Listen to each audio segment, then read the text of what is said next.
بسم الله الرحمن الرحيم دمانتين وان إذن سلامي ما أنت واحد سويديننا 10 سيدي الله حفتيا وسؤال مهمة سيدا أوجد واحد عن دورتي إن أي نقطة طبق أوجه الرئة أما موضوع أوجه الرئة يعني كل صوبان ديجو برنامج كينا سرت واحد برشة حفتيجو أرض فربضان وأكو أدقيه إلا ما أي قاعدو هير أي تهمان نفتو ذا وأي سلاحضان محا أدقى كاقلدان marka uu arko qofku ama marka uu arko ardaygii la midka ahaa oo si fudud wax u xafidaya isagina marka uu sharaxdo 10 xafid ay aad iyo aad ugu adkaato waxa uu isu diinayaa talow adiga maxaa ka qaldan marka waxa muhiim ah marka koobaad in aynu ogaano qofka xifdiga ku wanaagsan iyo ka xifdiga ku liitaba inay yihiin laba arday ama laba qof oo isku mid ah maskaxdooduna ay tahay laba isku mid ah marka meesha ay wax ka qaldan yihiin maaha maskaxdaada meesha ay wax ka qaldan yihiin maaha waxbarashadaada laakiin meesha saxda ay wax ka qaldan yihiin waxa weeyaan waa qaabka aad wax u xafidayso talaabada koobaad waa marka aynu fasalka joogno xifdigu waxa uu ka soo bilaabmaa marka cashirka uu macallinku ku dhigayo sida awgeed ardayga waxa looga baahan yahay marka uu fasalka ku jiro inuu si wanaagsan u dhageysto cashirka macallinka walibana uu isku dayo in macallinku kelmad walba uu sheegayo uu si fiican u fahmi karo waxa khalada ardayda qaarkood dhaqamada ay sameeyaan ee inay fasalkii ka dhigtaan meel lagu ciyaaro ama meel telefoon lagu daawado ama meel wax lagu dhageysto cashirka ka baxsan sida awgeed ardayhu waxa lagaaga baahan yahay haddii aad rabto inaad si fiican wax u xifdido marka aad fasalka joogto in aad macallinka kelmad walba uu leeyahay aad si fiican u dhageysato hadda waxa arintaasi ka caawin doontaa marka xifdiga aynu imanayno iyo cashirka la akhriyo waayahay cashirkii si fiican baad soo dhageysatay si fiicanna waad soo fahantay ilaa hadaba intee in leeg ayaa laga rabaa cashirkan in aad fahansan tahay waxay yiraahdeen ardaygu marka uu rabo cashirka inuu xafido waa inuu ka fahansan yahay 80% intaa wixii ka yar cashirka 80% ka yar haddii aanad fahansanayn cashirkaasi lama xifdin karo marka qaacidada koobaad waxaad maskaxda ku haysaa cashir aanad fahansanayn lama xafidi karo talaabada labaad cashirka markaad si fiican u fahanto waxa aad bilaabaysaa waxa loo yaqaano akhriska koobaad ama waxa loo yaqaano first reading akhriska koobaad waa akhris dulmar ah oo loogu talagalay in lagu dulmaro chapterka ama cashirka marka aad akhriyayso sida awgeed waxa laga rabaa cashirka aad akhriyayso inaad marka hore si guud mar ah aad cashirkii u soo dulmarto adigoo maskaxdana ku haya oo u fiirsanaya qodobada muhiimka ah ee cashirkaasi ku jira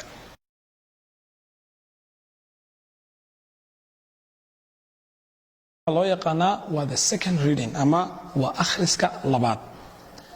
markaad markii hore cashirkii aad si guud u soo dulmartay markii labaad haddana waxa laga rabaa cashirkii inaad mar labaad akhriskiisii aad ku soo celiso waxaad maskaxda ku haysaa inta aad cashirka akhrisanayso dhammaan waad aamusan tahay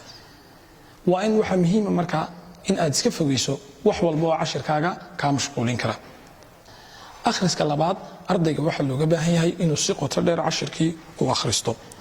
sidii markii hore si ka sii qoto dheer waliba waxa la rabaa inuu u fiirsado cashirkii oo uu ku nuuxnuuxsado si uu u fahmo cashirka meesha ku qoran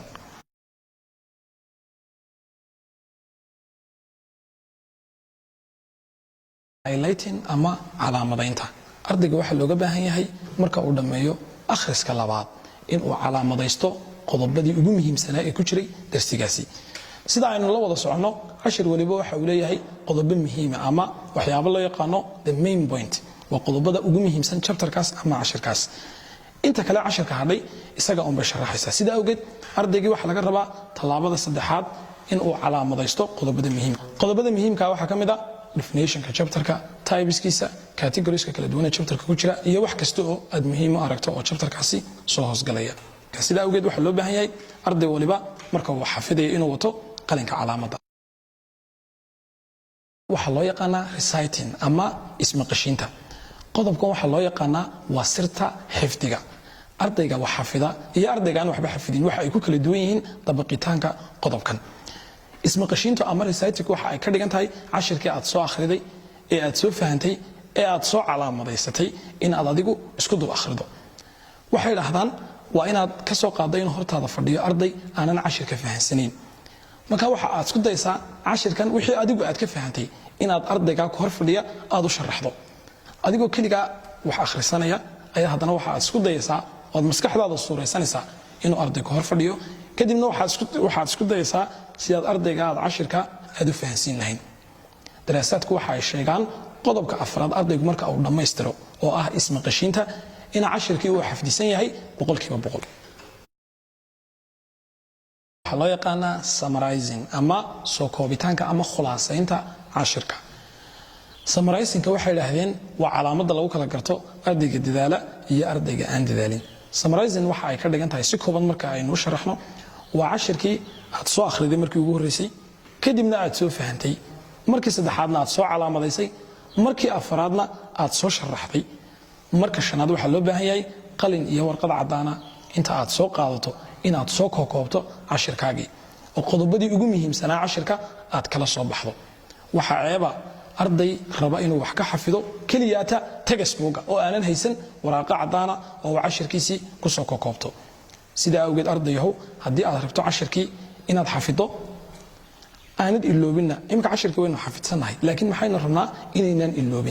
inaanad iloobin waxa ka caawinaya cashirkii inaad ku samayso summarizing ama aad soo koobto. sida awgeed waxa loo baahan yahay waraqo ka baxsan textbook aad akhrisanayso inaad mar walba ay ku garab yaalaan oo aad ku soo koobato chapterka aad akhriyayso. gabagabadii waxa loo yaqaanaa waa review waa muraajaco. waxa aad soo muraajacaynaysaa maaha textbookii aad wax ka akhriysay ama chapterkaaga uu ku qornaa waxa aad muraajacaynaysaa waa waraaqihii aad cashirada aad ku soo koobatay.